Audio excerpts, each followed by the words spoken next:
നമ്മളിന്ന് രാവിലെ തന്നെ ഷെഡിലെത്തിയപ്പോൾ അവിടെ എല്ലാ ചെറുക്കന്മാരും കൂടി അണിഞ്ഞിരുന്ന് കിടക്കണ കാഴ്ചയാണ് നമ്മൾ ആദ്യം തന്നെ കണ്ടത്. ഇങ്ങനെ സൈഡിക്ക് നോക്കിയപ്പോൾ നമ്മളെ വ്ളോഗറും ഫൈസൽക്കും കൂടി എന്തൊക്കെയോ കാര്യമായിട്ട് തപ്പുണ്ട്. 5 ദിവസത്തെ ഹൈദരാബാദ് യാത്ര പോകാനുള്ള ഒരുക്കത്തിലാണ് നമ്മളെ ലൂസിയാനോ. ഇനി വണ്ടീൻ്റെ ഇൻറ്റീരിയർ കാണാത്തവർക്ക് വേണ്ടിയിട്ട് ഇതാണ് നമ്മളെ ഇൻറ്റീരിയർ വരുന്നത്.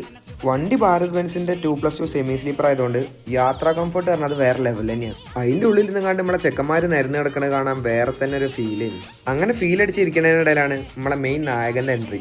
കൊച്ചാപ്പിയും ഫൈസൽക്കും കൂടി ഇന്ന് ഡബിൾ ഡ്യൂട്ടി എടുത്തിട്ടാണ് ഹൈദരാബാദ് പോണത്. പക്ഷെ നമ്മളെ മെയിൻ പരിപാടി ഇന്ന് അതൊന്നുമല്ല.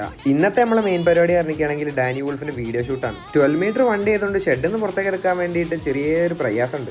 അങ്ങനെ അവിടെ നിന്നെല്ലാം കഴിച്ചിലാക്കിയപ്പോണ്ട് ആരും കാണൂല എന്ന് വെച്ചുകൊണ്ട് ബസ്സിന്റെ പിന്നിൽ നിന്നാണ്ട് ഈ ചെറുപ്പക്കാർ എന്തൊക്കെയോ കാട്ടിക്കൂട്ടുന്നത് നമ്മളെ ശ്രദ്ധപ്പെടുന്നത്. അങ്ങനെ വണ്ടി അവിടെ നിന്ന് ഇറക്കിക്കാണ്ട് റോഡിൽ കയറിയപ്പോഴേക്ക് നമ്മളെ വീഡിയോ പിടുത്തം കാര്യങ്ങളും എടുത്ത് തുടങ്ങി. പിന്നെ നമ്മൾ അറിഞ്ഞും തിരിഞ്ഞും മറിഞ്ഞും എല്ലാം വീഡിയോ എടുക്കുന്ന പരിപാടി ഗംഭീരമായിട്ടാണ് നടത്തി. അതേ ടൈമിൽ ഓപ്പോസിറ്റ് ട്രാക്കിൽ നല്ല കണ്ടുപരിചയമുള്ള ഒരു വെള്ളവണ്ടി പോകണ്ടേനി. അങ്ങനെ കൊച്ചാപ്പിനെ കൂട്ടാണ്ട് പോകാന്നുള്ള പേടിയോണ്ട് കൊച്ചാപ്പി വണ്ടി സൈഡാക്കി കണ്ട് ഫോട്ടോഷൂട്ടും കാര്യങ്ങളും